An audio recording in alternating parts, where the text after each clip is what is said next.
Slope.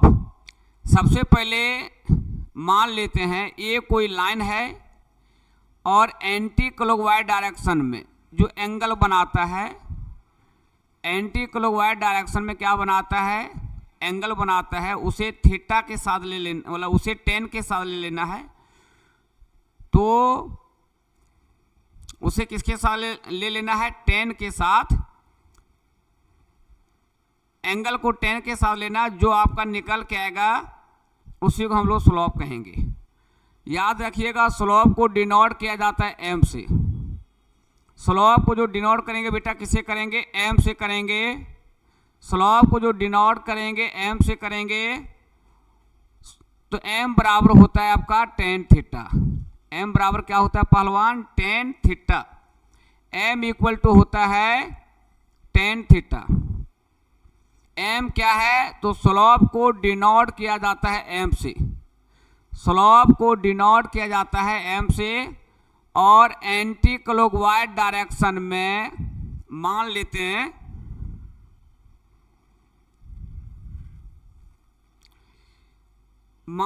हैं यदि कोई लाइन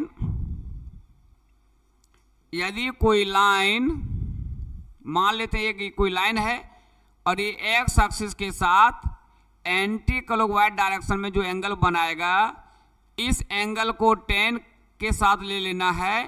वैल्यू जो होता है उस मान को लिख देना, जो रिजल्ट आएगा उसी को हम लोग बोलेंगे स्लोप बोलेंगे। बेटा क्या बोलेंगे दोस्त, स्लोप बोला जाता है। स्लोप को मुख्य रूप से डिनोट किया जाता है एम से।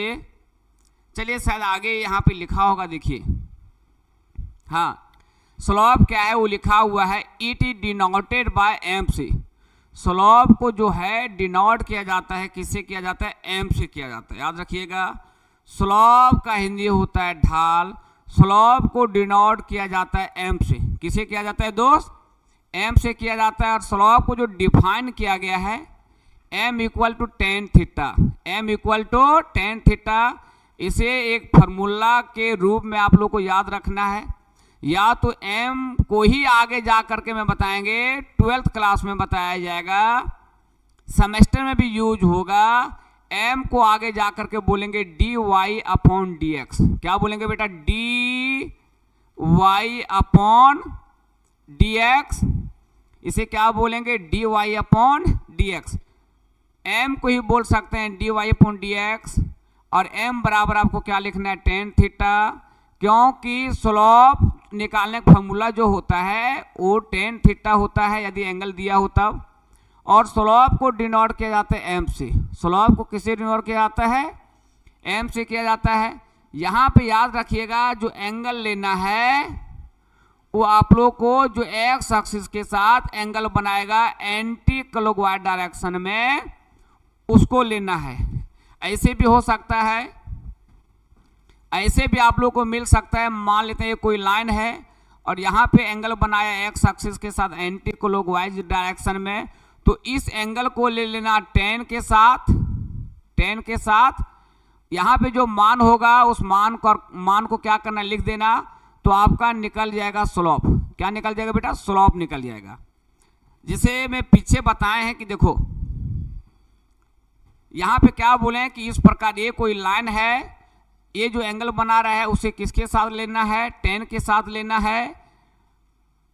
वैल्यू जो होगा उस मान को लिख देना, तो वो आपका निकल जाएगा। क्या निकल जाएगा बेटा, स्लोप निकल जाएगा। याद रखिएगा स्लोप का हिंदी क्या होता है, ढाल होता है। देखो आगे निकलता हूं।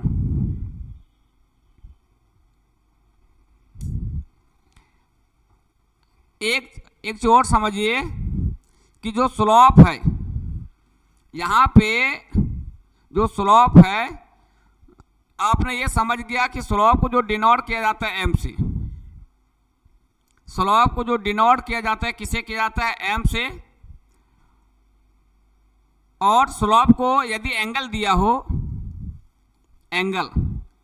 यदि एंगल दिया हो तो स्लोप को कैसे निकालेंगे, तो इसके लिए टेन थीटा का यूज किया जाता है।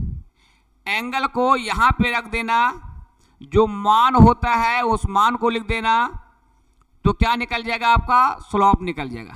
क्या निकल जाएगा पहलवान, स्लोप निकल जाएगा। याद रखिएगा जो स्लोप है और एक चीज और याद रखिए, चलो पीछे में बताता हूं। अभी मैंने एक फिगर छापे थे इस प्रकार, यहां का एंगल लेते हैं तो ये जो थीटा का वैल्यू होता है, किसका वैल्यू होता है? थीटा का।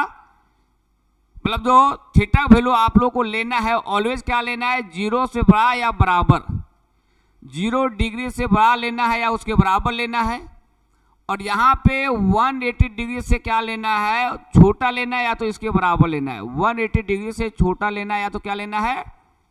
उसके बराबर लेना है। मतलब जब भी किसी का में स्लोप निकालेंगे तो वहां पे जो एंगल को लिया जाता है और उस एंगल को tan के साथ रखा जाता है, तो वो जो एंगल को लेना है वो एंगल ऑलवेज इसी के अंदर लाए करना चाहिए।